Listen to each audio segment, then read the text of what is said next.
ভারতবর্ষের যিনি বর্তমান প্রধানমন্ত্রী রয়েছেন মাননীয় শ্রী নরেন্দ্র দামোদর দাস মোদীজি, তাকে একবার সংবাদ মহল থেকে প্রশ্ন করা হয়েছিল, এই পৃথিবীতে এই ভারতবর্ষে আপনি সবথেকে দামি মানুষ বলে কাকে মনে করেন?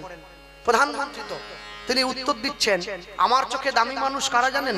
আমার চোখে প্রথম দামি মানুষ যে কৃষক মাঠে মাথার ঘাম পায়ে ফেলে ফসল ফলায়, যার জন্য মনুষ্য সমাজ খেয়ে বেঁচে আছে, আমার কাছে সবার থেকে দামি হচ্ছে সেই কৃষক।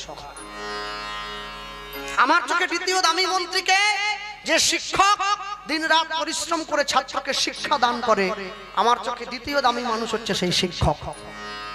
আর তৃতীয় দামি মানুষ বা সব থেকে দামি মানুষ কে জানো?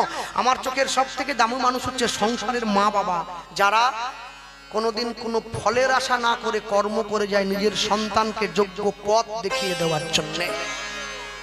মনে রেখো, অনেক গুণের অধিকার থাকলে